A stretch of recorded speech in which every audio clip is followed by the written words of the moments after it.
I'm Jake, 27 years old. I work remotely, so technically kahit saan pwede akong magtrabaho. Pero nitong mga nakaraang buwan, parang unti-unting nauubos lahat ng kaya kong ibigay.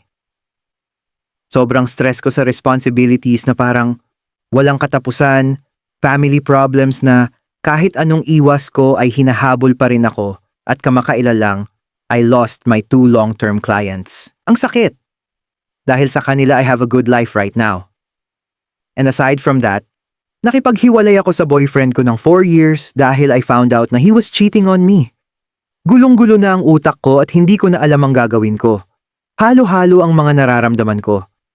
Nakaupo lang ako sa gilid ng kama, nakatulala sa city lights sa bintana sa tapat ng kondo ko. Ang ganda ng tanawin, pero ang bigat ng pakiramdam. Parang ang ingay ng syudad, pero ako lang ang walang direksyon. Pakiramdam ko, kung mananatili pa ako rito kahit isang gabi, tuluyan akong lulubog sa mga isip na ayokong harapin.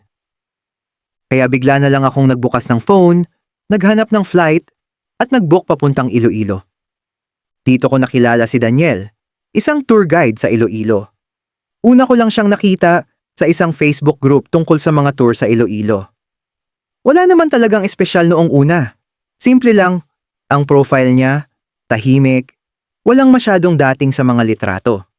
Pero dahil mura ang rate niya at pasok sa budget ko, nagdesisyon akong siya ang i-hire. Ang usapan namin, magmi-meet kami sa harap ng hotel ko. Nang dumating siya, doon ako biglang natigilan. Hindi ko inaasahan na ganun siya sa personal. Medyo na starstruck pa nga ako. Matangkad siya, maputi, at may manly na tindig. Sobrang gwapo niya as in. May mga tao pala talagang hindi nabibigyang hustisya ng kamera. Pero kapag nakita mo sila sa personal, ang ganda at gwapo nila. Parang si Daniel. Pero may kakaiba akong naramdaman kay Daniel. Hindi ko ma-explain yung nararamdaman ko. Parang matagal ko na siyang kilala. Parang nagkita na kami noon. Hindi ko alam. Sir, sorry ha. Medyo maliit lang tong motor ko. Hindi kasi umuwi kagabi yung kapatid ko. Dala yung isa kong motor na mas malaki. Sabi niya. Okay lang, wala naman akong masyadong dala. Sagot ko. Ngumiti siya ng bahagya, tapos inaayos ang pagkakaupo niya sa motor. Humawak na lang kayo sa bewang ko sir ha, para sure na di kayo mahulog. Sabi niya, casual ang tono. Parang normal na normal lang sa kanya. Pero sa akin hindi. Sa sandaling yon, may kung anong gumalaw sa loob ko. Hindi malakas. Hindi rin halata. Pero malinaw. Parang may init na biglang umakyat mula dibdib ko papunta sa batok. Saglit akong nag-alangan. Pero dahan-dahan kong inilapit ang kamay ko sa bewang niya. Hindi mahigpit. Sakto lang. Parang paghawak na may respeto. Pero I admit na medyo tinitigasan ako. Huwag mo na akong tinatawag na sir. Nakakatanda sa kamukhang magkaedad lang naman tayo eh. Just call me Jake. Sabi ko kay Daniel. Sir kasi siya ng sir. Sa akin. Okay, noted. Jake. Nilibot ako ni Daniel sa iba't ibang magagandang lugar sa Iloilo City at ilang bahagi ng Iloilo Province. Dinala niya ako sa Molo Church at Jaro Cathedral kung saan ramdam ko ang katahimikan at solemn na atmosphere at sa iba pang magagandang lugar. Pero pinakatumatak sa akin ang pag-akyat namin sa Garin Farm. Nakakapagod ang hagdan, parang walang katapusan. Pero pagdating sa itaas, parang ibang mundo ang bumungad sa akin. Ang liwanag at ang tanawin, para akong umakyat papuntang langit. Habang nakatayo ako roon, hindi ko maipaliwanag ang pakiramdam. Parang may kapayapaan, parang may kakaibang liwanag hindi lang sa paligid, kundi pati sa loob ko. Pagkatapos kong maglibot-libot at mag-take ng picture sa Garin Farm, umupo muna ako sa isang sulok para magpahinga. Ramdam ko ang pagod. Parang lahat ng lakas ko naiwan sa bawat hakbang paakyat ng hagdan. Mabigat ang mga paa ko pero ang puso ko punong-puno. Habang nagpapahinga ako, bigla na lang may umupo sa tabi ko si Daniel. Tapos inabutan niya ako ng buko juice. May mga patak pa ng tubig sa labas ng bote. Malamig sa kamay. Parang eksaktong kailangan ko sa sandaling yon. Basang-basa ka sa pawis ah, sabi ni Daniel. Oo nga eh. Ang sakit din ng mga tuhod ko. Parang hindi ko na kayang bumaba. Sabi ko, gusto mo ba buhating kita pababa? Sabi ni Daniel, sabay tawa. Para namang kaya mo akong buhatin, sagot ko. Medyo natatawa din ako. Oo naman, kaya ko yan, malakas ako, sagot niya. Bigla niyang inilabas ang braso at ipinakita ang muscle niya. Hindi ko maiwasang mapangiti sa kanya. Sa simpleng kilos na yon, ramdam mo na confident siya at playful, tapos bigla siyang nagsalita ulit. May tanong ako sa'yo, Jake. Huwag ka sana ma-offend ha? Sabi niya, halatang nag-aalangan pero seryoso ang tono. Medyo curious ako sa itatanong niya at kinakabahan ako, pero gusto ko marinig kaya nagsalita ako. Sure. Ano ba yon? Sabi ko. Are you gay? Kasi sa buong biyahe natin kanina, ramdam ko yung private part mo na matigas. At nadidikit sa ano ko. Ramdam ko talaga eh. Sabi niya. Medyo namula ako. Tumahimik ako, hindi ko alam ang sasabihin. Ang puso ko parang tumitibok ng mas mabilis at ramdam ko ang init sa mukha ko. Hindi lang ang sinabi niya ang nakakashock, kundi ang katotohanan na naramdaman niya ang ganon. Tahimik lang kami pareho. Tapos nakatingin siya sa akin at naghihintay ng reaksyon at sasabihin ko. Huminga ako ng malalim. Tapos nagsalita ako.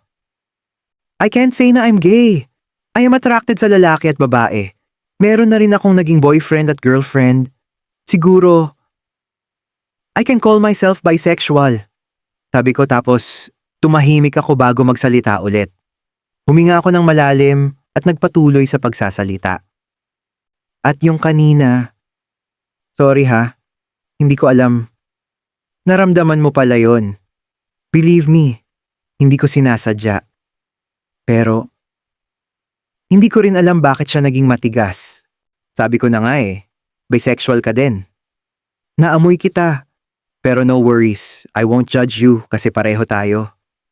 I am also a bisexual. Sabi niya. Nagulat ako na pareho kaming dalawa na bisexual kasi hindi ko nakitaan ng kabaklaan si Daniel. Napaka-manly niya kumilos at ang lalim ng boses niya. Nagsalita ulit si Daniel. Saka hindi kita masisisi kung bakit tumigas yung, ano mo? Gwapo ba naman yung driver? Tapos hot pa. Sabi niya, tapos nagpogi sign siya.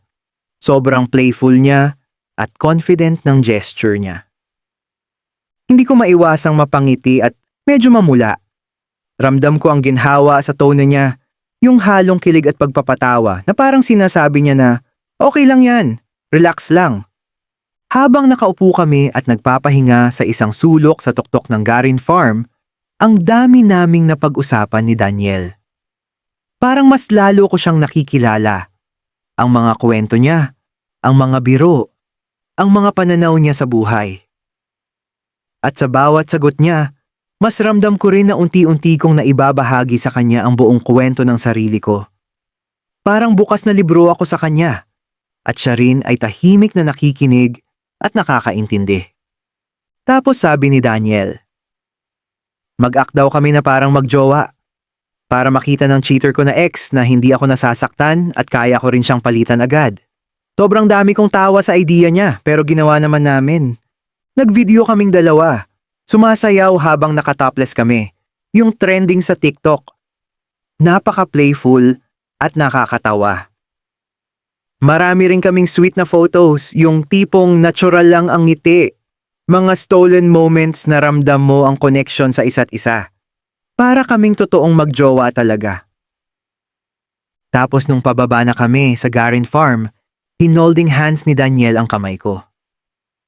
Hayaan mo lang akong hawakan ang kamay mo. Ang tagal na rin kasi na walang naka-holding hands sa mga kamay ko. At sobrang nag-e-enjoy din ako na kasama ka, sabi niya. Napangiti ako. Ramdam ko ang init sa dibdib ko. Simple lang ang kilos niya pero sa bawat sandali ng mahigpit na hawak. Iba yung nararamdaman ko. Parang kami lang ang tao sa mundo. Nung sumakay ako sa motor niya para bumalik kami sa hotel ko, hinawakan niya agad ang kamay ko at sinabing, "Yakapin mo lang ako ng mahigpit at enjoyin natin ang moment na to." Napangiti ako at dali-dali akong yumakap sa kanya. Malakas ang hangin sa paligid at ramdam ko ang init ng katawan niya sa akin. Sa simpleng yakap na yon, parang tumigil ang mundo sa paligid namin. Grabe. Worth it ang pagpunta ko sa Iloilo. Hindi ko expected na may ganito akong ma-encounter. Sobrang kinikilig ako sa kanya. Nung dumating kami sa hotel ko, inabot ko na sa kanya yung bayad para sa tour. Medyo nalungkot ako kasi naisip ko na maghihiwalay na kami pero hindi niya tinanggap yung pera. Kahit anong pilit ko, ayaw talaga niya kunin. Sabi niya, kiss na lang daw ang ibayad ko sa kanya. Biglang lumakas ang tibok ng puso ko. Hindi ko alam kung anong gagawin o sasabihin ko. "Ano? Babayaran mo ba ako ng kiss?" Tanong niya tapos tinuturo ng daliri niya yung lips niya. "Sige na," sagot ko. Medyo kinakabahan ako pero ginawa ko. Dahan-dahan kong pinikit ang mga mata ko at lumapit sa kanya. Nang magsalubong ang aming mga labi, ramdam ko ang init at lambot niya. Tahimik ang paligid. Ramdam mo ang bawat hininga, bawat paglapit. Parang tumigil ang mundo naming dalawa. I never felt like this before. Nang kumalas kami sa paghahalikan, hindi kami agad nagsalita. Nakatayo lang kami sa tapat ng isa't isa, parehong humahabol ang hininga, parehong may mga tanong na ayaw munang bigkasin. Tahimik, pero hindi awkward. Ako ang unang bumasag ng katahimikan. "Gusto mo ba dito ka na lang sa hotel ko matulog?" Tanong ko, medyo kabado ako. "Sige," sagot niya agad tapos nag-smile siya. Yung smile na parang nakakaloko. Magkasabay kaming pumasok sa hotel. Kinakabahan ako pero alam ko na meron mangyayari ngayon gabi at tama nga ako. Meron nangyari. Nagbem kaming dalawa. Parang sabik na sabik kami sa isa't isa.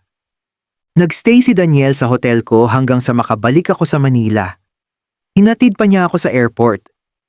Ang daming moments ang nabuo sa amin ni Daniel, kahit maikling panahon pa lang kami magkakilala. Sa pagpunta ko sa Iloilo, at kahit sandali lang kaming nagkasama, parang ang tagal na namin magkakilala. Nung nakabalik ako sa Manila, hindi naputol ang communication namin ni Daniel. Palagi kaming nagvi-video call, halos oras-oras nagchat-chat, at palagi ko na siyang hinahanap-hanap. Bago ako matulog, kinakantahan niya ako, at lagi rin siyang nag-a-update sa akin sa kung ano man ang nangyayari sa araw niya.